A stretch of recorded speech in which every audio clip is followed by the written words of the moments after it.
Hi friends, அனைவருக்கும் வணக்கம். நான் பிரகாஷ் பேசுகிறேன்.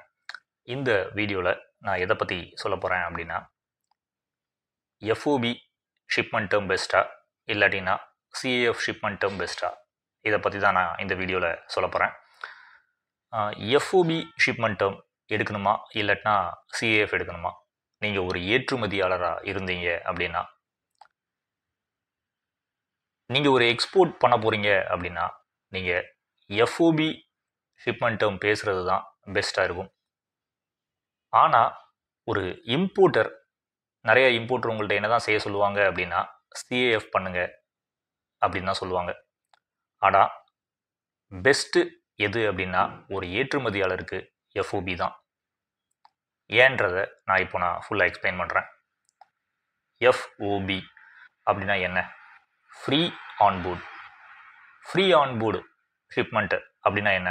இப்போ உங்களுடைய குட்ஸு ரெடியாகி ஃபேக்ட்ரியில் இருக்குதுன்னு வச்சுக்கோங்க. ஒரு ஃபேக்ட்ரியிலையோ ஒரு வேர்ஹவுஸ்லேயோ உங்களுடைய குட்ஸை நீங்கள் வச்சுருக்கீங்க. உங்களுடைய இந்த குட்ஸை நீங்கள் அதை டிரான்ஸ்போர்ட் பண்ணி அதை எங்கே எடுத்துகிட்டு வரணும்னா, நீங்கள் எந்த போர்ட்டில் நீங்கள் ஏற்றுமதி செய்ய போகிறீங்களோ அந்த போர்ட்டுக்கு கொண்டு வரணும். ஃபார் எக்ஸாம்பிள், நீங்கள் தமிழ்நாட்டிலேருந்து ஏற்றுமதி பண்ணுறீங்க அப்படின்னா, ஒன்று நீங்கள் சென்னை சீ போர்ட்டுக்கு உங்கள் குட்ஸை எடுத்துகிட்டு வருவீங்க, இல்லாட்டினா சென்னை ஏர்போர்ட்டுக்கு எடுத்துகிட்டு வருவீங்க. அப்படி இல்லைன்னா தூத்துக்குடிக்கு ஷிப்மெண்ட் நீங்கள் பண்ணுறீங்க அப்படின்னா, தூத்துக்குடி போர்ட் வழியாக பண்ணுறீங்கன்னா தூத்துக்குடி போர்ட்டுக்கு எடுத்துகிட்டு வருவீங்க உங்களுடைய குட்ஸை. இப்போ உங்களுடைய குட்ஸு இந்த போர்ட்டுக்கு வந்த உடனே அங்கே உங்களுக்கு இந்த கஸ்டம்ஸ் கிளியரன்ஸ் ப்ராசஸ்லாம் நடக்கும். அந்த கஸ்டம்ஸ் கிளியரன்ஸ் ப்ராசஸ் முடிஞ்சதுக்கப்புறமா உங்களுடைய குட்ஸை ஷிப்பில் லோட் பண்ணுவாங்க. அந்த கண்டெய்னரை ஆல்ரெடி அந்த கண்டெய்னரில் ஸ்டஃப் பண்ணி இருந்துச்சு அப்படின்னா அந்த கண்டெய்னரை ஒரு வெசலில், ஒரு கப்பலில் ஏற்றி வைப்பாங்க.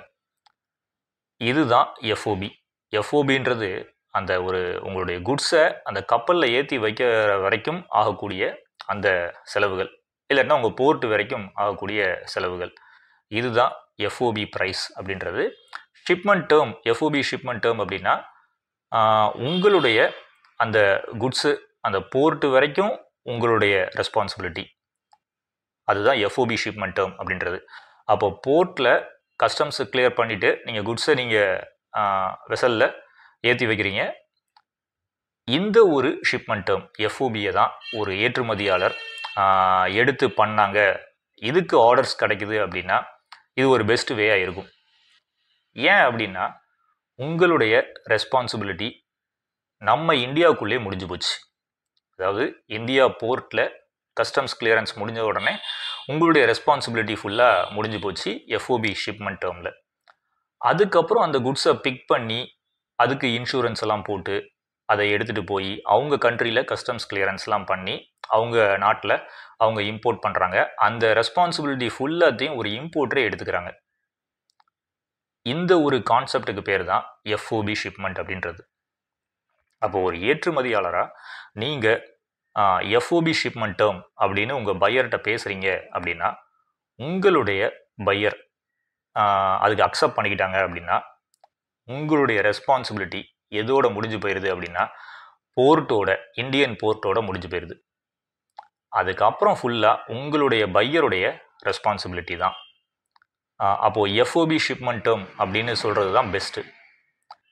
சிஏஎஃப் ஷிப்மெண்ட் டேர்ம் அப்படின்னு சொல்கிறோம் அப்படின்னா, நீங்கள் ஒரு ஏற்றுமதியாளராக இருக்கிறீங்க அப்படின்னா, நம்ம இந்தியன் போர்ட்டு வரைக்கும் உங்களுக்கு எஃப்ஓபி ரெஸ்பான்சிபிலிட்டி, அதுக்கப்புறமா இன்சூரன்ஸும் நீங்கள் எடுத்து அதுக்கப்புறம் அவங்க போர்ட்டில் கொண்டு போய் வச்சு அந்த போர்ட்டில் டெலிவரி கொடுக்கறது அப்படின்றது சிஏஎஃப். அதை எடுத்தால் நிறைய ரிஸ்க் இருக்குது. என்ன ரிஸ்க்கு அப்படின்னா, ஒருவேளை உங்களுடைய கண்டெய்னர் நீங்கள் அனுப்பி வச்சுருக்கிறீங்க, அந்த குட்ஸை அவங்க கண்ட்ரியில் அதை அலோவ் பண்ணல, ஏதோ ஒரு இஷ்யூவாக ஹோல்டு பண்ணி வச்சுருக்காங்க அப்படின்னா, ஒரு ஸ்டோரேஜ் பீரியடை தாண்டி உங்களுடைய கண்டெய்னர் அங்கேயே இருக்குது அப்படின்னா என்ன பண்ண ஆரம்பிப்பாங்கன்னா, டெமரேஜ் போட ஆரம்பிச்சிருவாங்க. அதாவது வாடகை போட ஆரம்பிச்சிருவாங்க, நாள் வாடகை. இதையும் நீங்கள் தான் பே பண்ண வேண்டியதாக இருக்கும். இந்த மாதிரியான ஒரு ரிஸ்க்கு சிஏஎஃப்ல இருக்குது. ஆனால் எஃப்ஓபின்னு நீங்கள் சொல்கிறீங்கன்னா உங்களுக்கு அந்த ரிஸ்க்கு கிடையாது. ஏன்னா நம்ம போர்ட்டில் கிளியர் பண்ணுறதுக்கான வாய்ப்புகள் அதிகமாகவே இருக்குது. ஈஸியாகவே ஓரளவுக்கு கஸ்டம்ஸ் கிளியரன்ஸ் நம்ம பண்ணிடலாம். கரெக்டான டாக்குமெண்ட்ஸை நம்ம கஸ்டம்ஸுக்கு சப்மிட் பண்ணிட்டோம் அப்படின்னா நம்ம போர்ட்டில் ஈஸியாக அது கிளியர் ஆகிடும். உங்களுக்கு எந்த பிரச்சனைகளும் இருக்காது. இதனால தான் நான் என்ன சொல்கிறேன்னா, எஃப்ஓபி ஷிப்மெண்ட் டேர்ம் எடுத்து உங்கள் பையர்கிட்ட பேசுங்க. இதில் இன்னொரு அட்வான்டேஜும் இருக்குது.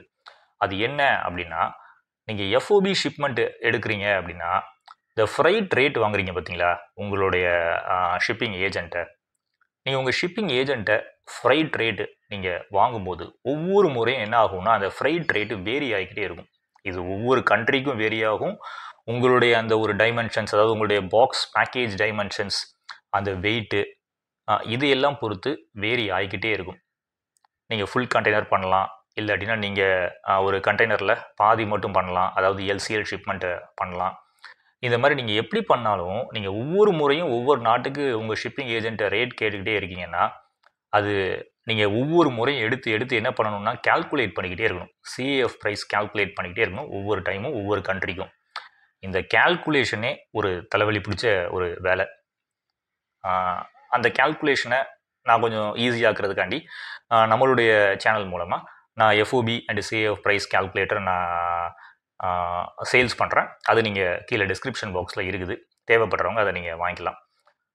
பட் என்னுடைய சஜஷன் என்ன அப்படின்னா, நீங்கள் சிஏஎஃப்க்கு போகாமல் எஃப்ஓபி ஷிப்மெண்ட் டேர்ம்லேயே பேசி ட்ரை பண்ணுங்கள், ஆர்டர்ஸ் எடுக்க முயற்சி பண்ணுங்கள். அவங்களே என்ன பண்ணட்டும் அப்படின்னா குட்ஸை பிக் பண்ணி எடுத்துகிட்டு போட்டும், இதுக்கு பையர் கிடைப்பாங்களான்னு முயற்சி பண்ணி பாருங்கள்.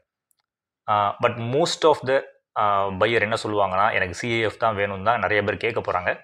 பட் இருந்தாலும் எஃப்ஓபி பண்ணக்கூடிய பையர்ஸ் கிடைச்சாங்க அப்படின்னா உங்களுக்கு அது ஒரு தலைவலி இல்லாத ஒரு ஈஸியான ஒரு ப்ராசஸாக இருக்கும். அதனால் அதுக்கு முயற்சி பண்ணி பாருங்கள் எஃப்ஓபி ஷிப்மெண்ட்டுக்கு. அப்போது ஷிப்மெண்ட் டேர்ம் எஃப்ஓபி அப்படின்னு சொல்லிடுங்க. பேமெண்ட் டேர்ம் என்ன சொல்லணும் அப்படின்னா, நான் பொதுவாக சொல்கிறது, எல்சி இல்லாமல் பண்ணுறோம் அப்படின்னா 50% அட்வான்ஸ் வாங்குங்க and 50% against scanned documents, scanned export documents.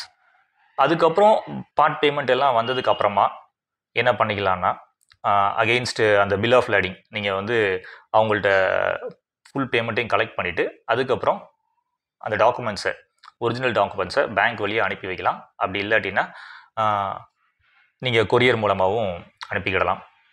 இது என்னுடைய சஜஷன். இல்லை 50%லாம் தரவே மாட்டாங்க, எனக்கு தரவே மாட்டேங்கிறாங்க, கிடைக்கவே மாட்டேங்குது அப்படின்னா அட்லீஸ்ட் ஒரு 10% கேட்டு பாருங்கள். 10% கொடுங்க, 90% அகெயின்ஸ்ட் ஸ்கேன் டாக்குமெண்ட்ஸ் அப்படின்னு சொல்லிட்டு அந்த 90%க்கு இசிஜிசியில் ஒரு இன்சூரன்ஸ் பாலிசி எடுத்து வச்சுக்கோங்க. இதுதான் ஓரளவுக்கு ஒரு பாதுகாப்பான ஒரு வழி. ஒரு 10% கொடுத்த ஒரு நபர் நம்ம ஓரளவுக்காவது ஒரு நினைக்கலாம், 90% பாக்கி 90% தரதுக்கு இவர் ஓரளவுக்காவது ஜென்யூனாக இருப்பார் அப்படின்னு நம்ம ஓரளவுக்கு ஜட்ஜ் பண்ண முடியும். ஒரு 10% கொடுத்துருக்கிற ஒரு நபர் 100% நம்மளால் அவனை நம்ப முடியாட்டினா கூட ஒரு 10% கொடுத்துருக்கிற ஒரு நபரை ஓரளவுக்காவது நம்ம ஜட்ஜ் பண்ணலாம். நான் சொல்கிறது உங்களுக்கு புரியுதா? ஆனால் எதையுமே கொடுக்காம, எந்த அட்வான்ஸ் பேமெண்ட்டுமே கொடுக்காம குட்ஸை அனுப்பி வைங்கன்னு சொல்கிற அந்த மாதிரி ஆர்டர்ஸை நீங்கள் எடுக்கவே செய்யாதீங்க. இது ரொம்ப முக்கியமான விஷயம். அப்போது ஷிப்மெண்ட் டேர்ம் என்ன சொல்லணும்னா எஃப்ஓபின்னு சொல்லி ட்ரை பண்ணி பாருங்கள்.